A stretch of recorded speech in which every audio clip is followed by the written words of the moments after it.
using exponential functions. So I provided you with two different equations, and we'll talk about when it is appropriate to use both in this video. A represents your future amount. P is the principal or the amount of money you initially invested. R is the rate. Make sure that that interest rate is in decimal form. N is the number of times it's compounded per year. And T is time in years. Let's get started with our first. Okay, so I would like you to actually identify these things. The sum of $9,900 is invested at an annual rate of 5% compounded monthly. Find the balance after 10 years. So we want to know what the balance is. I'm going to underline what we're actually trying to achieve. The balance is going to be what is our future amount. So I don't know what this is. Principal is what we initially invested, which is $9,900. The rate is 5%, but it must be written as a decimal, which is 0.05. N represents how often it is compounded per year, monthly, and there's 12 months in a year, and we're going to invest this for 10 years. So off to the side, I'm going to write this in place.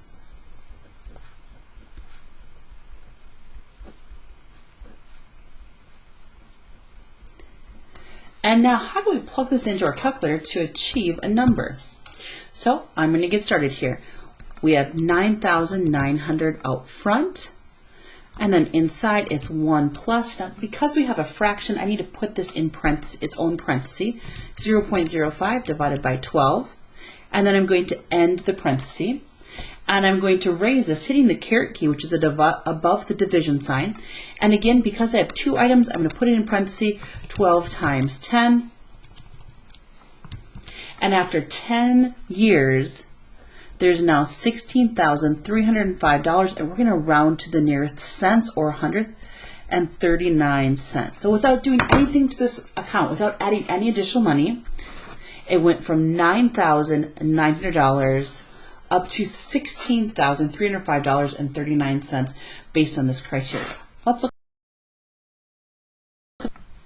Example number 2, how much money will be in an account that is compounded continuously for 10 years at 6% interest rate if the initial amount was $1,000. This is the key, compounded continuously. When we see compounded continuously, we're going to use that second formula. Again, A is going to provide us that amount, the future amount. P is still going to remain as the principal. And then we see this E that looks like a cursive E. It's called Euler's number, and we're going to learn more about it later on in this unit. R is going to be the interest rate as a decimal, and T is time within years. So let's see what we have. We're trying to achieve a future amount. We know the principal is 1,000. Our rate is 6%, as a decimal is 0.06, and time is in years is 10 years. So A equals 1,000 times E raised to the 0.06 times 10. Grabbing the calculator, I'm definitely going to put it up high enough where you can see this and see all of the buttons that I'm going to use. So I'm starting off with 1,000, and then where is the E? You're going to see the E is right here. It's this ln, which we'll call natural log, and we'll learn more about at the end of this unit. Now the E is blue, so I need to hit the second key and then the E, and because I have more than one item up top, I'm going to put parentheses, 0.06 times 10. And started with 1,000, and it's up to $1,822, and I'm going to round to the nearest cents, and 12 cents at the end of 10 years. The final balance in a continuously compounding account is $19,200. How much was initially invested if the account paid 4.5% interest for 10 years? So I see continuously compounding, which tells me which type of formula I need to use. So A equals P times E raised to the RT. Now let's write down what we know.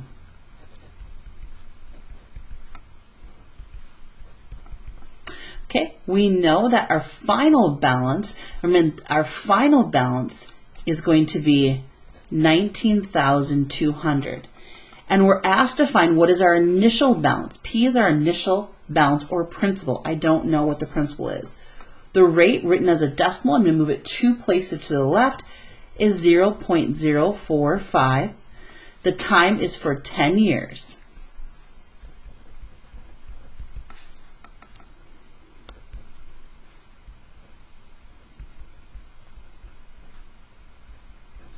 So I have E raised to this value. E is Euler's number.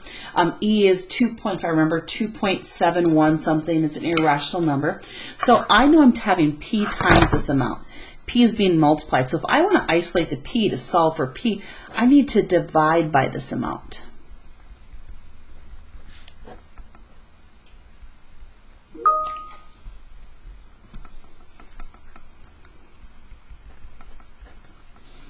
Okay, let me plug into the calculator at this time.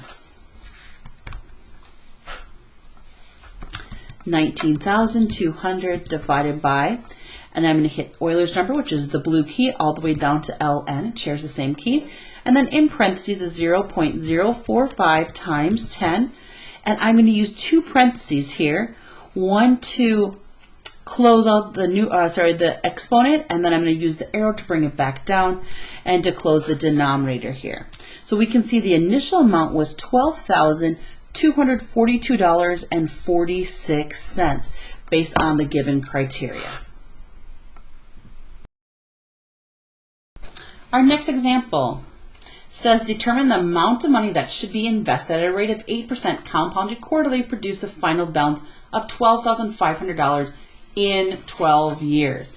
Notice nothing is mentioned about continuously compounding, and for that reason, I'm going to use this formula. Let's write down the given information that we know.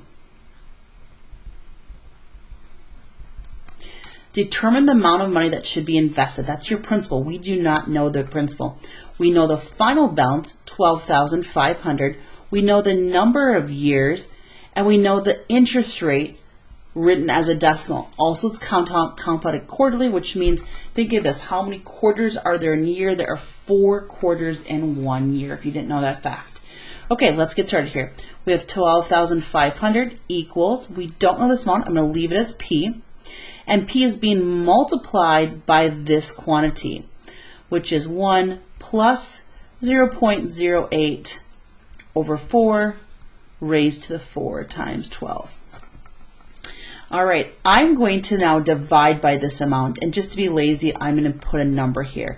So whatever this amount is, I'm going to divide it on the left and right. On the right-hand side, I know a lot of you like to use the word canceling out. Really, they're going to reduce to 1, and I'll have P equals whatever this answer is. So grabbing my calculator, here we go.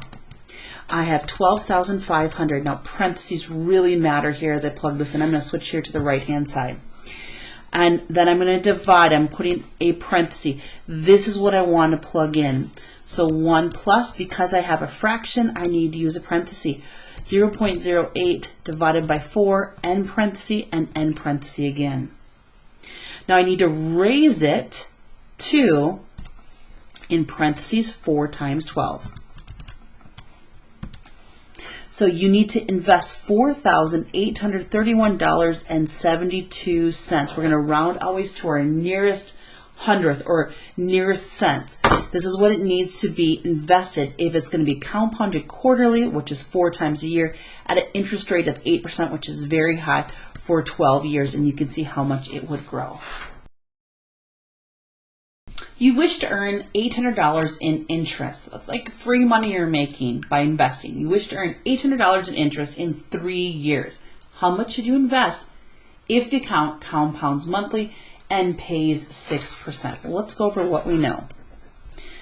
Nothing here talks about continuous compounding, so I'm going to go to the formula A equals P times 1 plus R over N raised to the NT.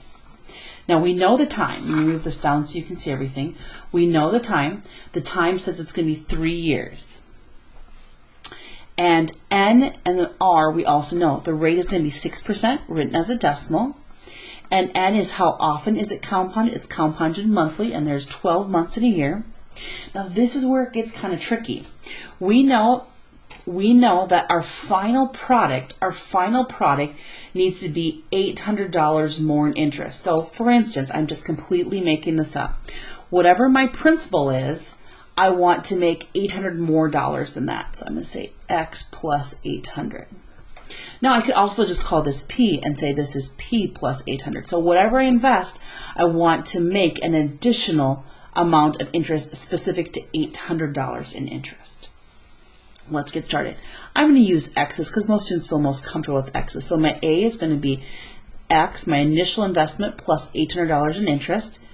And I don't know what that initial investment is, so I have an X.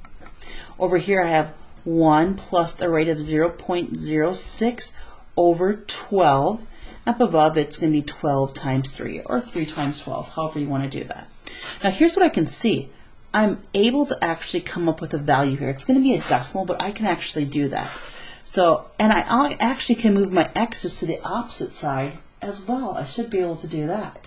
So let me go ahead and move this. Excuse me, I can't just move it by subtracting. This is being multiplied. So I'm going to write x plus 800, and I'm going to plug this in. 1 plus, in parentheses, parentheses is the key to this lesson, correctly inserting them. Start again here. 1 plus, just as I said that, I made a mistake and didn't put initial parenthesis down. Good thing I caught it. Okay, so I've got that down, and then I'm going to raise it to the 12 times 3. Okay, so this is x times 1.19668, right? So this is some irrational number. Well, how do I go about solving this? Well, let's move the x's together. So let's subtract x from the left-hand side. So this is 1x and 1x. So on the left-hand side, the only thing I have left is 800. Now on the right-hand side, if I wanted to put this into just very simple terms for you, let's pretend this is 3. I'd have 3x minus 1x. And you would do that in your head and say, oh, that's 2x, right? So I have this number, and then I'm going to subtract 1 from it, and I'm left with 0.196680524. Now the more times you round something, the less accurate your final answer is going to be, and that's why I put everything down. And there's an x behind that. How do I isolate the x? I'm going to divide both sides by this exact number. And I'm going to show you right now in a calculator how you can copy and paste this exact number over. So I'm going to write down right now 800 divided by. Now how do I copy and paste this previous answer?